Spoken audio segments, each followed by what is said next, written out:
الحمد لله رب العالمين، والصلاة والسلام على سيد الأنبياء والمرسلين وعلى آله وأصحابه أجمعين. أما بعد، فأعوذ بالله من الشيطان الرجيم. بسم الله الرحمن الرحيم. وما أرسلناك إلا رحمة للعالمين. وقال الله تبارك وتعالى في مقام آخر: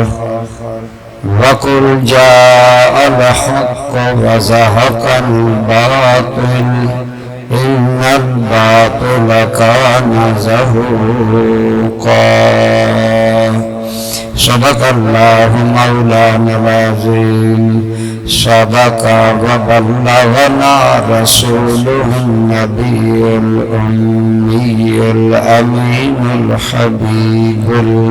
الكريم. اللهم صل على محمد وعلى آل محمد كما صليت على إبراهيم وعلى آل إبراهيم إنك حميد مجيد. اللهم بارك على محمد وعلى آل محمد كما باركت على إبراهيم وعلى آل إبراهيم إنك حميد مجيد. حمد و صلاة کے بعد قابل احترام برادران اسلام، بزرگوں، دوستوں، عزیزوں، اللہ تعالیٰ کے اس نظام دنیا میں ہم دیکھتے ہیں کہ جب سارے جہان پر رات چھائی ہوتی ہے تو سورج کے طلوع ہونے سے پہلے مشرق کی جانب صبح صادق چورائی میں ایک سفیدی پھیلتی ہے، ایک نور پھیلتا ہے. وہ صبح صادق کا نور اس بات کی طرف اشارہ ہوتا ہے کہ اس کالی رات کو ختم کرنے کے لیے ایک ایسا سورج آ رہا ہے جو سارے جہان کو روشنی دینے والا ہے. تو سورج کے طلوع ہونے سے پہلے مشرق پر ایک نور ظاہر ہوتا ہے. اسی طرح جب زمینوں میں خشک سالی حد کو پہنچ جاتی ہے تو اللہ رب العالمین زمینوں کو آباد کرنے کے لیے جو بارش برساتا ہے اس بارش سے پہلے بادل آتے ہیں، ٹھنڈی ہوائیں چلتی ہیں. سمجھدار لوگ سمجھ جاتے ہیں کہ یہ خنک اور ٹھنڈی ہوائیں یہ بارش کے پیامی ہیں، یہ بتا رہی ہیں کہ ہمارے پیچھے بارش آ رہی ہے. یہ اللہ تعالیٰ کا ظاہری نظام ہے. اس کے اندر اللہ نے یہ نشانیاں رکھی ہیں کہ رات چھٹنے کے بعد سورج کا اجالا پھیلنے سے پہلے صبح صادق کا اجالا آئے گا. خود زمین کی خشک سالی دور کرنے کے لیے بارشوں سے پہلے ٹھنڈی ہواؤں کا سلسلہ آئے گا. اسی طرح اللہ تعالیٰ اپنے نبیوں کے نبوت کے سورج نبوت کے طلوع ہونے سے پہلے ایسی نشانیوں کا اظہار کرواتے ہیں جن سے پتہ چلتا ہے کہ ان کے بعد رسالت اور نبوت کا اجالا اور نور آنے والا ہے. اسی اصول کے تحت آپ کے اور میرے کریم آقا صلی اللہ علیہ وسلم نے اعلان نبوت 40 سال کی عمر میں کیا، لیکن جب آپ کی ولادت باسعادت ہوئی تو اللہ نے بعض ایسی نشانیوں کا اظہار فرمایا جن نشانیوں سے سوچنے والوں کو معلوم ہو رہا تھا کہ مصطفیٰ کریم آنے والے ہیں۔ سابقہ کتابوں میں بھی حضور نبی کریم صلی اللہ علیہ وآلہ وسلم کا ذکر پاک موجود تھا۔ حضرت عائشہ صدیقہ سے ایک روایت ہے کہ بڑے صحابہ بتاتے ہیں کہ حضور نبی کریم صلی اللہ علیہ وسلم کی ولادت سے پہلے مکہ میں ایک یہودی عالم وہ پوچھنے لگا کہ اے قریش، آج تمہارے گھروں میں سے کسی گھر میں کوئی بچہ پیدا ہوا ہے؟ عام لوگوں نے کہا ہمیں تو نہیں پتا، لیکن جب پتہ کروایا گیا تو اس کو پتہ چلا کہ حضرت عبد المطلب کے گھر میں پوتا ہوا ہے۔ اس نے خواہش کا اظہار کیا کہ میں جا کر دیکھوں وہ بچہ کیسا ہے۔ وہ یہودی عالم آیا اور اس نے سرکار کو منگوا کر دیکھا تو حضور کے دونوں شانوں کے درمیان جو نبوت کا نشان تھا، جو ہی وہ یہودی عالم دیکھتا گیا اس پر غشی طاری ہوئی بے ہوش ہو کر گرا۔ جب جاگا تو اس نے کہا کہ بنو اسرائیل سے نبوت رخصت ہو چکی ہے، اور اس نے کہا اب نبوت بنو اسماعیل میں جاری ہونے والی ہے۔ تو اللہ تعالیٰ نے ایسی نشانیاں پہلے دکھائیں جن سے پتہ چل رہا تھا کہ کائنات کی ان ظلمتوں، ان گمراہیوں، اس جبر و ستم کی تاریکی میں نور کا اجالا، رسالت کا اظہار ہونے والا ہے۔ آپ کے اور میرے کریم آقا آپ کی جب ولادت باسعادت ہوئی تو بیت اللہ میں جنبش آئی۔ وہ بیت اللہ جو اللہ کا گھر جناب ابراہیم علیہ السلام نے اللہ کی عبادت کے لیے بنایا تھا،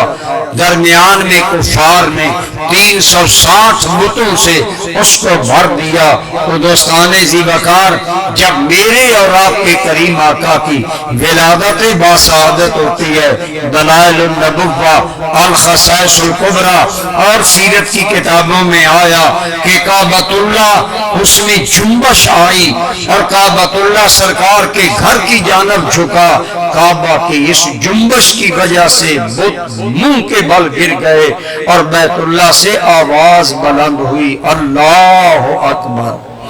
الآن کطہرنی ربی من انجاس المشرکین و ارجاس الاصنام۔ بیت اللہ میں جنبش پیدا ہوئی، بت منہ کے بل گر گئے۔ اس بات کا اشارہ تھا کہ جاننے والوں جان لو، بت پرستی اور غیر پرستی مٹانے والا اور خدا پرستی کا جھنڈا بلند کرنے والا توحید پرست رسول دنیا میں آ رہا ہے۔ آپ صلی اللہ علیہ وسلم کی ولادت باسعادت پر یہ جو واقعات ظہور ہوئے یہ نبیوں کے لیے ہوتے رہتے ہیں۔ بہرحال اسی طرح آپ کے اور میرے کریم، اب یہاں ایک سوال پیدا ہوتا ہے کہ کعبہ پتھروں سے بنا ہوا ایک گھر ہے، کعبے کو کیا پتا کوئی انسان آ رہا ہے یا نہیں آ رہا۔ یہ بات یاد رکھیں، جو معجزہ یا کمال ظاہر ہوتا ہے نا فطرت کے خلاف، حقیقت میں وہ عمل اللہ کا ہوتا ہے، ظاہر اللہ اپنے بندے سے کرواتا ہے تاکہ لوگوں کو پتہ چل جائے یہ میرا پیارا ہے۔ اگر کرامت ہو تو ولی سے ظاہر ہوتی ہے، اگر نبوت کا دعویٰ کرنے والا انسان ہو تو وہ معجزہ کہلاتا ہے، اور اگر اعلان نبوت سے پہلے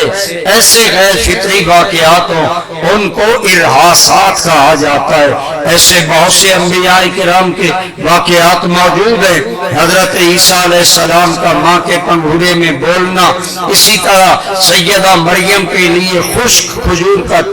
درخت تازہ کھجوریں گراتا ہے، یہ ساری باتیں انہی میں سے ہیں۔ لیکن عرض یہ ہے کہ اللہ آپ کو اور مجھے اس مبارک دن کے صدقے بیت اللہ شریف کی حاضری نصیب کرے۔ جو گئے ہیں وہ جانتے ہیں، بالکل کعبۃ اللہ کے سامنے ایک پتھر ہے، اس پتھر کے اندر حضور ابراہیم علیہ السلام کے 2 قدم کے نشان موجود ہے، جسے قرآن نے کہا فی آیات بینات مقام ابراہیم، میرے گھر میں بہت سی نشانیاں ہیں اور ان میں سے ایک اللہ کی نشانی مقام ابراہیم ہے۔ مقام ابراہیم کیا ہے؟ ایک پتھر ہے جس پر کھڑے ہو کر سرکار ابراہیم علیہ السلام بیت اللہ کی تعمیر کر رہے تھے۔ اب وہاں اونچا ہونے کے لیے کواسا وغیرہ کرنے کی ضرورت نہیں تھی۔ فرمایا میرے ابراہیم تم اپنا کام کرو، تم میرے گھر کی دیواریں چنتے رہو، جتنی بلندی تمہیں درکار ہوگی یہ پتھر خود بخود اوپر ہوتا چلا جائے گا۔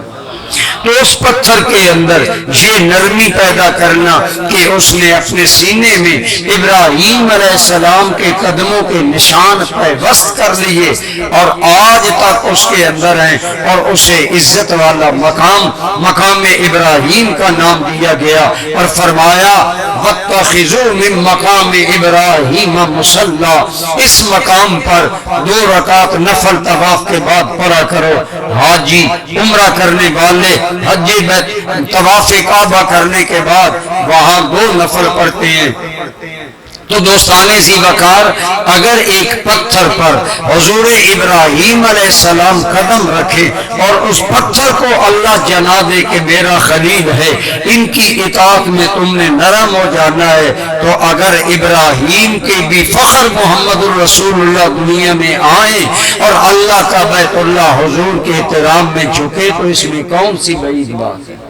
تو تیری آمد تھی کہ بیت اللہ مجرے کو جھکا، تیری ہیبت تھی کہ ہر بت تھر تھرا کر گر گیا۔ اللہ نے یہ نشانیاں اس لیے ظاہر کروائی، ایک تو آنے والے رسول رحمت کی رسالت کی رحمت والی گھڑیوں کا علم ہو کہ جیسا میں نے پہلے عرض کیا، رات کے اندھیرے کے بعد سورج سے پہلے صبح صادق کی روشنی آتی ہے، ایسے یہ اعلان نبوت سے پہلے اللہ نبیوں کے وجود سے ایسے معاملات صادر کرواتا ہے جس سے ان کی عظمت لوگوں کے دلوں میں آشکارا ہو جائے۔ میرے اور آپ کے کریم آقا کی ولادت سے پہلے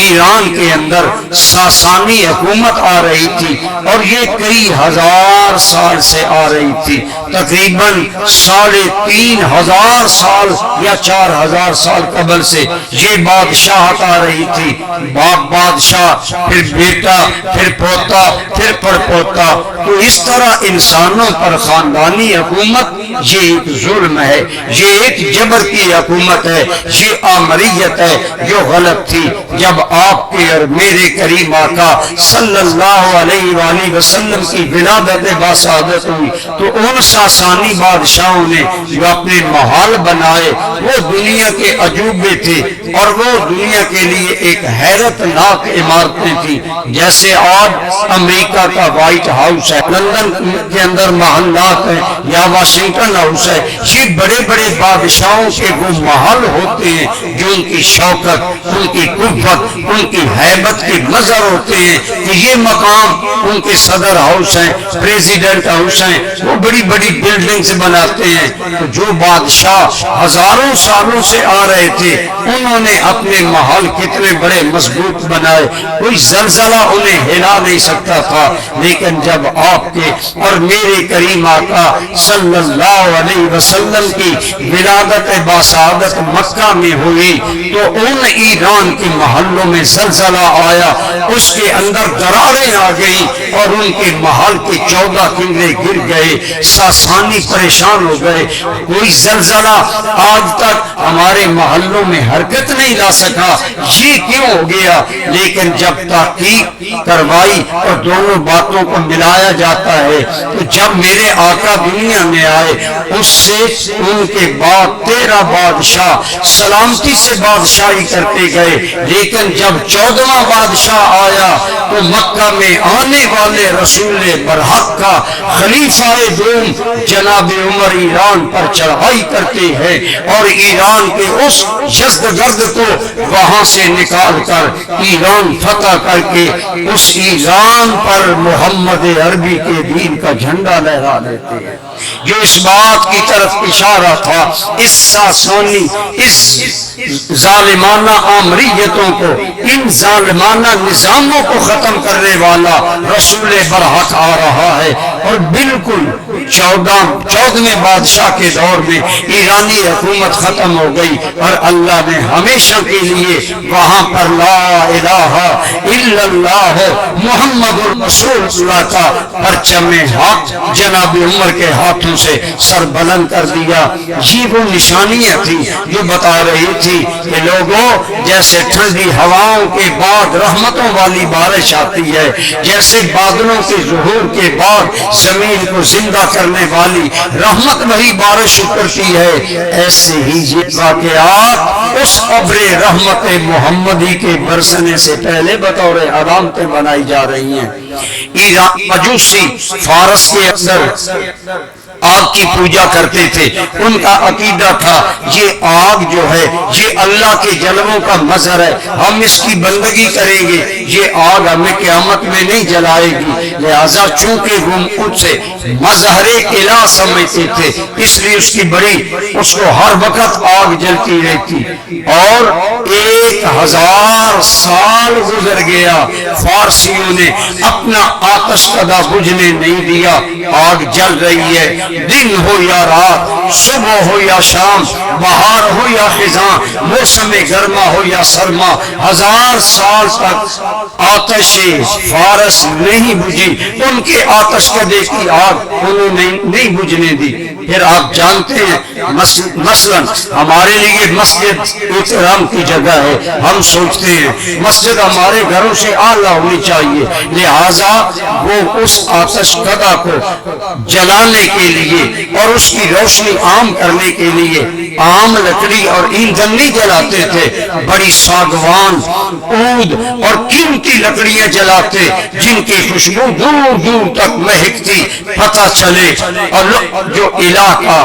کا مظہر ہے اس سے خوشبوئیں پھیل رہی ہیں، بہت قیمتی وہ لکڑی جلاتے۔ 1000 سال گزر گیا، انہوں نے وہ آگ بجھنے نہیں دی، لیکن جب تیرے میرے رسول رحمت کی ولادت باسعادت مکہ میں ہوئی، بغیر کسی ظاہری سبب کے ان فارسیوں کا وہ آتش کدا بجھ گیا، وہ حیران ہو گئے یہ آتش کدا کیوں بجھا، لیکن حقیقت میں جن علامت تھی، اے آگ کی پوجا کرنے والوں، یہ آگ کی پوجا تمہیں آگ کے عذاب سے نہیں بچائے گی، اس نبی کی پیروی کرو جو دنیا میں آیا ہے، اس کی پیروی کرو گے دو جہاں کی آگوں سے محفوظ ہو جاؤ گے۔ یہ اشارات تھے جو اللہ تعالیٰ نے اپنے محبوب کریم علیہ الصلوۃ والتسلیم کی ولادت باسعادت پر ارہاسات کے انداز میں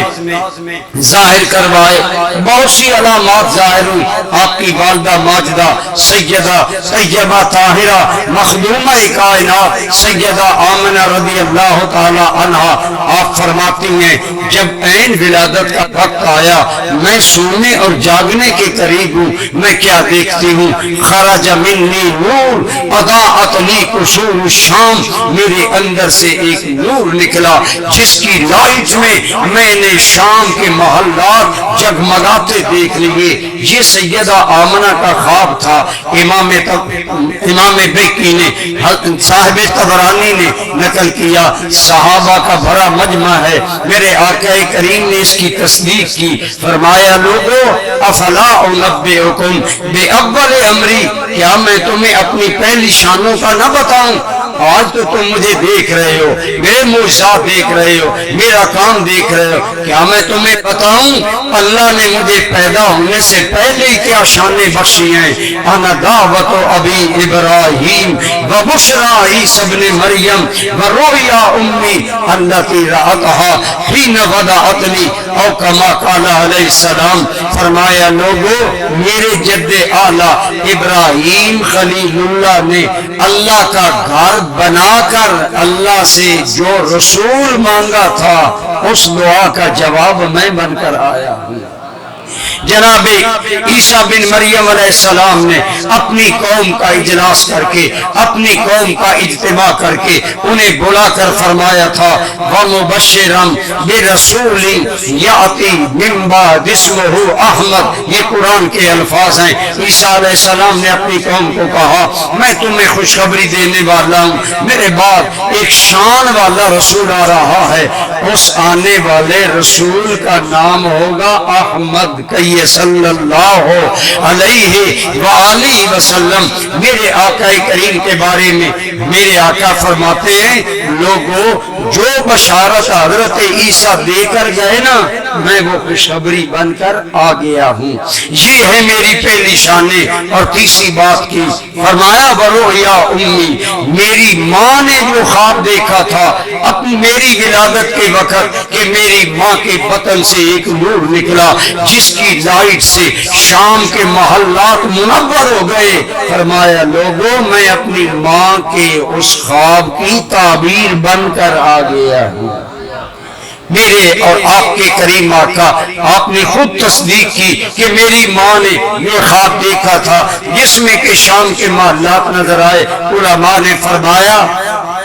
یہ اشارہ تھا آنے والے رسول کی فتوحات کا دائرہ شام تک جائے گا۔ یہی وجہ ہے کہ غزوہ خندق میں جب خندق ہوتی جا رہی تھی یہ تمام سیرت کی کتاب ایک بڑی چٹان آ گئی، حضرت علی کو بلایا گیا، آپ پاورفل ہے آپ چٹان توڑے، حضرت علی سے نہ ٹوٹی۔ سلمان فارسی کو بلایا گیا، آپ بڑے طاقتور تھے، پہلوان ٹائپ تھے حضرت سلمان فارسی، آپ نے بڑا زور لگایا، چٹان نہیں ٹوٹی۔ صحابہ سے جب کوئی مسئلہ حل نہیں ہوتا تھا تو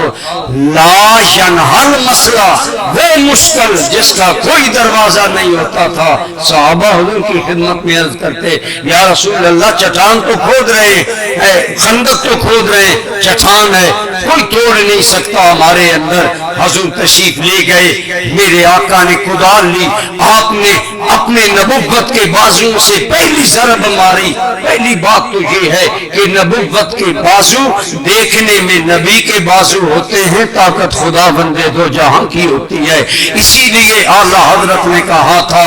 جن کو بارے دو عالم کی پرواہ نہیں ایسے بازو کی ہمت پہ لاکھوں سلام، میرے نبی کے ان بازوؤں کی قوت کو سلام ہو جنہیں دو جہاں کے بوجھوں کی کوئی پرواہ نہیں ہوتی۔ میرے آقا نے جب پہلی ضرب لگائی تو اس چٹان سے ایک چنگاری نکلی۔ آپ کو بھی تجربہ ہوگا جب پتھر پر زور سے ضرب لگائی جاتی ہے آگ نکلتی ہے، جب پہلی چنگاری نکلی تو رسول رحمت کے منہ سے نکلا اللہ اکبر فتحت لی الشام، اللہ سب سے بڑا ہے، میرے لیے شام کے دروازے کھول دیے گئے ہیں۔ حضور نے دوسری ضرب لگائی، میرے آقا نے فرمایا میرے لیے روم کے دروازے کھولے گئے۔ ایک روایت میں 2 ضربیں لگائیں، ایک روایت میں 3 ضربیں لگائیں۔ اب بظاہر حالات کیا تھے، نبی اپنے اور صحابہ کے بچاؤ کے لیے خندقیں کھود رہا ہے، چٹانیں ٹوٹ نہیں رہی، اسلحہ نہیں ہے، پورا عرب مٹانے کے لیے آ گیا۔ اب ایک ذہن تو یہ بھی کہہ سکتا ہے نبی مجبوری میں پیٹ پر پتھر باندھے ہوئے تھا، نبی کے پاس تھا کیا، تم آج نبی سے رحمتیں مانگتے ہو۔ ایک یہ ذہن ہے اور ایک صحابہ کا ذہن تھا، صحابہ نے نہیں کہا آقا ہمیں تو 2 ٹائم کی روٹی نہیں ملتی، آپ کہتے ہیں شام کے دروازے کھل گئے۔ صحابہ جانتے تھے مصطفیٰ کی زبان ان کی کنجی ہے، جو مصطفیٰ فرما دیتا ہے مصطفیٰ کا خدا وہ کر دیا کرتا ہے۔ صحابہ کرام فرماتے ہیں ہمیں یقین ہو گیا یہ ظاہری جنگیں ہماری آزمائش کے لیے، ہم کیا کرتے ہیں، ہم کتنی بہادری، کتنی استقامت، کتنا صبر، کتنی جانوں کے نذرانے دیتے ہیں، لیکن ہم سمجھ گئے پیارے نبی کا دین شام بھی جائے گا، رسول اللہ کا دین ایران بھی جائے گا، حضور کے دین کا پرچم روم پر بھی بلند ہوگا۔ تو یہ حضور کی ولادت کے وقت اللہ نے واقعات ایسے اظہار کروایا جب ہر بچہ پیدا ہوتا ہے شیطان نے اللہ سے ایک اجازت مانگی تھی، یا اللہ دو چیزیں مجھے دے، ایک قیامت تک عمر دے اور ایک اولاد آدم کو گمراہ کرنے کی طاقت دے۔ اللہ نے فرمایا جاؤ، تمہیں عمر بھی دے دی گئی، تمہیں اولاد آدم کو بہکانے، یہ جو قرآن میں آتا ہے نا الذی جو وسوسہ فی صدور الناس، جو شیطان وسوسے ڈالتا ہے ہماری نمازوں میں، ہماری عبادات میں، ہمارے وظائف میں، ہماری نیتوں میں، جو غلط اندازیاں وہ ڈالتا ہے، شیطان کو قوت ملی ہے، اسے ایک باطنی سونگ ملی ہے، وہ بندے کے دل پر لگاتا ہے، اس کے ذریعے اثر کرتا ہے۔ ہر نسل آدم کا بچہ جب پیدا ہوتا ہے شیطان اس کو چھوتا ہے تاکہ آئندہ اس پر حملہ کر سکے۔ آپ نے دیکھا ہوگا ہر بچہ چیخ مارتا ہے، حقیقت میں وہ چیخ اس شیطان کی نحوست، کثافت اور بدبختی کے مس کرنے کی وجہ سے بچے پر اثر ہوتا ہے۔ جیسے آپ بچے کو اگر ایک ہیٹر لگے گرم ماحول کمرے سے باہر لے جائیں تو سردی محسوس ہوگی، بڑے لوگوں کو بھی ہوتی ہے۔ علماء نے فرمایا بچہ عالم لطافت میں ہوتا ہے، عالم کثافت میں آتا ہے، اور کثافت کا سب سے بڑا نمائندہ شیطان ہے۔ وہ جب مس کرتا ہے بچے کو روحانی تکلیف ہوتی ہے، بچہ چیخ مارتا ہے، گھر والے خوش، بچہ زندہ ہے جی، مرا ہوا نہیں ہے۔ جس چیخ کو ہم زندگی سے تعبیر کرتے ہیں کہ جی آکسیجن اب لگوانے کی ضرورت نہیں، ایکچولی وہ بات ہوتی ہے جب تیرے میرے کریم آقا کا میلاد ہوا، شیطان حسب عادت قریب آیا، فوقظہ جبریل، اللہ حفاظت کرنے والا ہے اپنے نبیوں کی، جبریل آئے، انہوں نے پاؤں کی ٹھوکر ماری شیطان کو، فوقع فی واد عدن، وادی عدن میں جا گرا اور رونے لگا۔ چیلوں نے کہا گرو جی تم جہان کو رولاتے ہو، آج تم رو رہے ہو۔ جو اس نے جواب دیا تم ٹھیک سمجھے، سارے جہانوں کو میں رولاتا ہوں، مجھے رلانے والا آمنہ کا لال آ گیا ہے، اور میرے رونے کی وجہ یہ ہے آج وہ آ گیا۔ میں نے صدیاں لگا کر انسان کو بت پرست بنایا، وہم پرست بنایا، جہنم کا ایندھن بنایا، آج میں رو اس لیے رہا ہوں، آج وہ آ گیا ہے جو دنیا کو وہ کلمہ پڑھائے گا جو جہنمیوں کو جنتی بنا ڈالے گا۔ میں کر رہا تھا میرے مصطفیٰ آئے، حفیظ جلندری نے کہا تھا جہاں میں جشن صبح عید کا سامان ہوتا تھا، ادھر شیطان تنہا اپنی ناکامی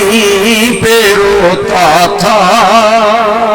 میرے آقا آئے، شیطان رو رہا تھا، گویا اعلان تھا جا الحق وزحق الباطل، لوگوں حق کی صبح طلوع ہونے والی ہے، بیدار ہو جاؤ، کانشیس ہو جاؤ اس نور حق کو لینے کے لیے اور اس رحمت کی بارش کا حصہ پانے کے لیے تیار ہو جاؤ۔ یہی وجہ ہے ایک عورت حضرت سیدہ طیبہ طاہرہ آمنہ کی خدمت میں تھی، کہتی ہیں ولادت کے وقت میں اندر باہر آ جا رہی تھی، میں نے محسوس کیا کہ آسمان کے ستارے وہ آمنہ کے حجرے کے قریب آ رہے ہیں، اور اتنے قریب آئے حتی سننت اللہ تتساقط علیہ، میں ڈر گئی، اتنے ستارے آسمان کے جھک گئے کہ مجھ پر گریں گے، میں دوڑ کر اندر آ گئی۔ فرماتی ہیں میں نے اس بات کو چھپائے رکھا، اندر آئی تو آواز آئی طوفوہ بالمشارق، اس کو مشارق میں لے جاؤ۔ حجرے میں اندھیرا چھا گیا، تھوڑی دیر کے بعد پھر روشنی ہوئی، پھر آواز آئی طوفوہ بالمغارب، اسے مغرب میں لے جاؤ۔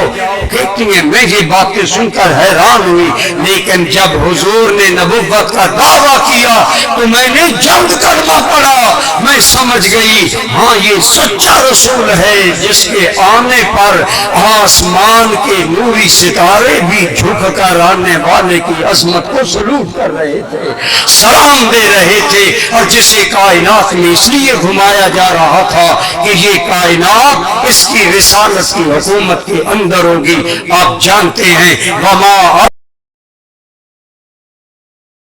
ارسلناکا الا رحمتا للعالمین، حضور کی رسالت کی چادر سارے جہانوں پر چھائی ہے۔ یہ ساری نشانیاں تھیں، رسول برحق آ رہے ہیں۔ اب ایک بات کر کے میں اپنی بات کلوز کرتا ہوں۔ حضور آئے، شیطان رویا، اب آپ کو اور مجھے اپنے ضمیر سے ہمیں سوال کرنا ہوگا، ہمیں زندگی کیسی گزارنی چاہیے جس سے شیطان روئے یا مسکرائے؟ ہمارے آقا کے آنے پر تو شیطان روئے، روایات میں آتا ہے، اسے میرے سیدی الکریم حضور ضیاء الامت نے نقل کیا، اذان نبی میں شیطان 4 مرتبہ رویا۔ ایک جب اللہ نے لعنتی قرار دیا، ایک جب اللہ نے جنت سے نکالا، ایک اور زمین پر بھیجا، اور ایک جب تیرے میرے کریم کی میلاد ہوئی اس وقت شیطان رویا، اور چوتھی مرتبہ شیطان اس وقت رویا جب آپ کو اور مجھے پوری امت مصطفیٰ کو اللہ نے سورہ فاتحہ عطا فرمائی ہے۔ اس سے پتہ چلا اگر ہم حضور کی تعلیمات پر عمل کریں گے، سورہ فاتحہ کی قدر کریں گے، قرآن کی قدر کریں گے، حضور کے میلاد کی قدر کریں گے، میلاد والے رسول کی قدر کریں گے، اور میلاد والے رسول کی عزت و توقیر کریں گے، شیطان روئے گا اور رب الرحمن راضی ہوگا۔ اب ہمیں فیصلہ کرنا ہوگا، ہم نے زندگی گزارنی ہے لیکن حزب الشیطان بن کر، شیطان کا ٹولہ بن کر، یا حزب الرحمن بن کر۔ جو حزب الرحمن تھے وہ مصطفیٰ کے آنے پر خوش ہو رہے تھے، اور جو شیطان اور شیطان کے چیلے تھے وہ آنے پر رو رہے تھے، کیوں؟ پریشان تھے کہ اولاد آدم جنت میں جائے گی۔ دعا ہے اللہ آپ کو اور مجھے ایسے کام کرنے کی توفیق عطا فرمائے جس سے ہمارا رب رحمان راضی ہو جائے، اللہ رب العالمین راضی ہو جائے۔